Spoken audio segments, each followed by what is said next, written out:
যারা 16 বছর আওয়ামী লীগের সাথে ছিল, আওয়ামী লীগের সমস্ত নির্বাচনকে বৈধতা দেওয়ার জন্য হাত পাকা দিয়ে বাতাস করেছে।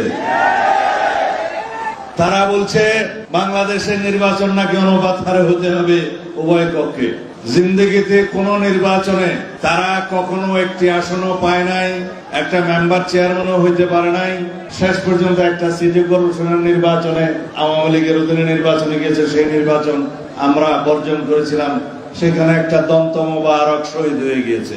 আমরা সবাই আমাদের সকলের দাঁত হেফাজত করুক, আমিন।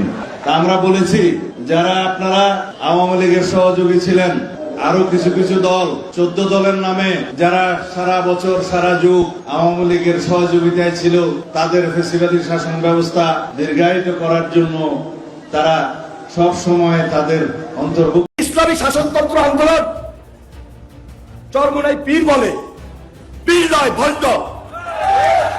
তারা হাসিনাকে স্থায়িত্ব দিয়েছিল, এমন কোন দালালি ফাঁকা মার্কার ছিল না। তারা এই বাংলাদেশের ইতিহাসকে কলঙ্কিত করে নাই।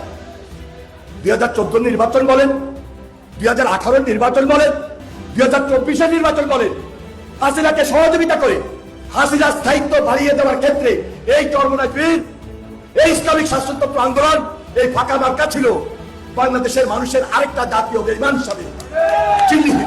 হাসিনাকে টিকিয়ে রাখার স্বার্থে তাদের সঙ্গে থেকে জাতীয় বেঈমান হিসাবে আত্মস্বীকৃত বেঈমান হিসাবে তারা এই বাংলাদেশে প্রতিষ্ঠিত হয়েছে। আসসালামু আলাইকুম রহমতুল্লাহ। সুপ্রিয় দর্শক, আজকে কথা বলবো চরমোনাইয়ের পীরকে নিয়ে। চরমোনাইয়ের এই দুই ভাই, এই দুই ভণ্ড পীরের যদি ন্যূনতম লজ্জা শরম থাকতো, তাহলে আর বিএমপির ছাপাই গাইতো না।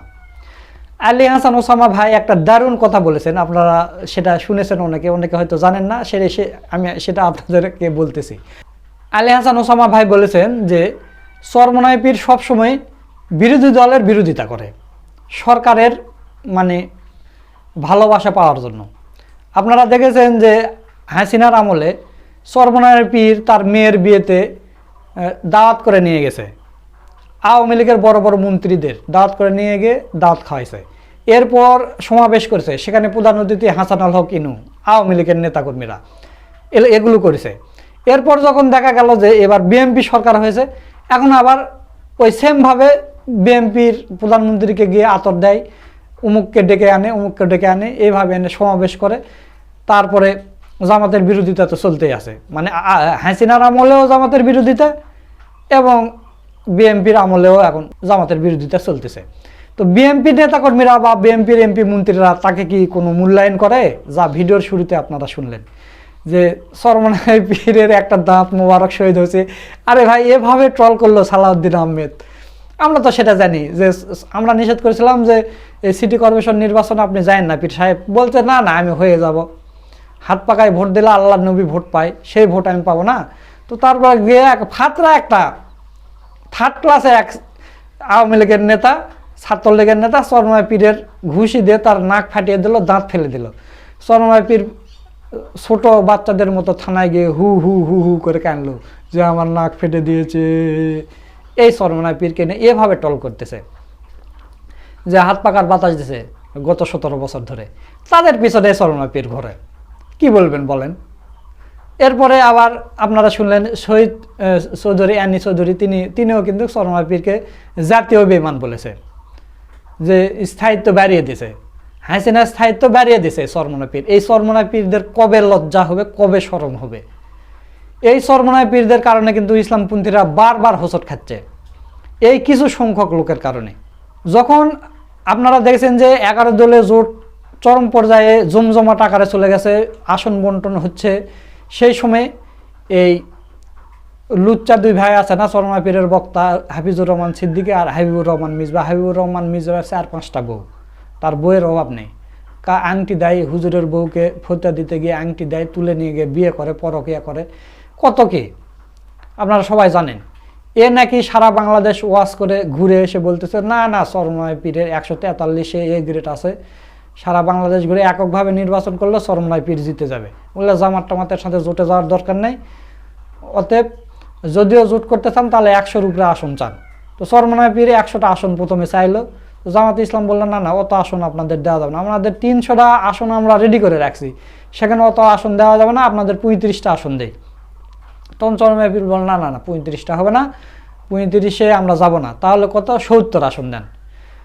তো জামাত ইসলামী বলল না, দেওয়া যাবে না। লাস্ট এই দর কষাকষিতে 45টা আসন জামাত ইসলামী দিতে চেয়েছে এবং আরও 5টা আসন জামাত ইসলামী এমনি ছেড়ে দিয়েছে যে এখানে যার ফিল্ড ভালো সে দাঁড়াবে, চরমনায় পীরের যদি হয় তাহলে তারাই দাঁড়াক। তাহলে মোট 50টা আসনের মতো জামাত ইসলামী দিতে চেয়েছিল। তারপরও চরমনায় পীর এই জোট থেকে বের হয়ে গেছে। এখন কার প্রলোভনে, কার আশায় বা কোনো মন্ত্রিত্বের আশায় নাকি বের হয়ে চলে গেছে।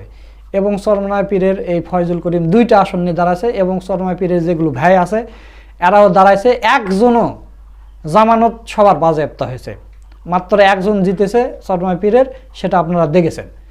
তো এই হলো ব্যাপার দর্শক। এরা নির্বাচনের আগে যখন ইসলামপন্থীদের একটা বিজয় হওয়ার সম্ভাবনা আছে তখন এরা শুধু ক্ষমতার লোভে যে আমাদের আসন দিতে হবে, এ হবে সে হবে, এই কারণে এরা জোটটা ভেঙে দিল। জোট ভেঙে দেওয়ার পরে কি হলো, দেখা গেল যে জামাতে ইসলামী পেল 69 আসন, তারপর এনসিপি পেল 6টা, আর খেলাফত মজলিসের 3-4টার মতো, আবার চরমনায় পীর মাত্র পেল 1টা। এখন চরমনায় পীরের মধ্যে দলের যারা বিচক্ষণ রাজনীতিবিদ যারা আছে, যারা রাজনীতি বোঝে, তারা এখন পরবর্তীতে বুঝতে পারলো যে জামাতের সাথে জোটে না গিয়ে আমাদের বড়ই ভুল হয়েছে। এনসিপির মতো দল তারা যদি 6টা-7টা আসন পায় তাহলে আমরা তো আরও 10-15-20টার মতো আসন পেতাম। তো চরমনায় পীরের এটা ভুল হয়েছে। কিন্তু চরমনায় পীরের ভুল হলে তো চরমনায় পীরের বিরুদ্ধে কথা বলার মতো তাদের কোনো সাহস নেই বা এখতিয়ার নেই, বললে তাকে দল থেকে বের করে দেবে। তো এই হলো ব্যাপার। তো যুগে যুগে আল্লামা সাইদিও এই কথা বলেছেন এবং জামাত ইসলামের মতিউর রহমান নিজামী, সাবেক আমিরে জামাত শহীদ, তিনিও তাদের সময়ও কিন্তু চরমনায় পীরের সাথে জোট করতে গিয়েছিল, কিন্তু হয়নি। এবারে আমরা মনে করেছিলাম যে জোটটা হয়েই যাবে, কিন্তু সেটাও নির্বাচনের কয়েকদিন আগে জোট থেকে বের হয়ে চরমনায় পীর এরকম বিরোধিতা করছে এবং এমন এমন আসনে সামান্য কিছু ভোটের কারণে বিএনপিকে জিতিয়ে দিয়েছে এবং তারা নিজের মুখে এগুলো স্বীকার করেছে যে আমাদের কারণে বিএনপি সরকার গঠন করতে পেরেছে, আমরা যেহেতু একটা এমপি পেলাম, আমাদের একটা এমপিকে মন্ত্রিত্ব দিতে হবে। কচু দিবে আপনাদের, কচু দিয়েছে।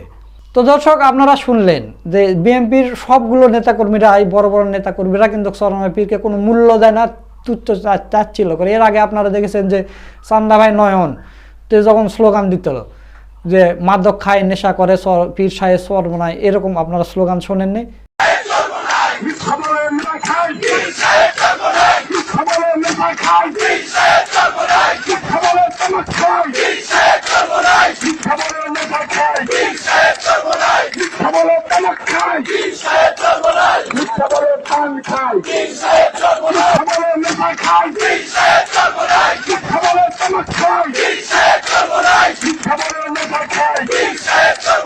চরমনায় পীরের বিরুদ্ধে হ্যাঁ এরকম ইয়ে করছে, তারপরে আর সরকারের মানে তেল লাগায় সরকারের পিছনে, আর বিরোধী দলের বিরোধিতা করে, মানে তাদের গায়ে যেন কোনো আসর আসে না। আপনারা এর আগে দেখেছেন যে যখন মামুনুল হককে রিমান্ডে নেওয়া হলো তখন চরমনায় পীর সংবাদ সম্মেলন করে বলে যে বঙ্গবন্ধু ইরাক থেকে এসেছে, তার 14 গোষ্ঠী হচ্ছে দাওয়াতি কাজ করেছে।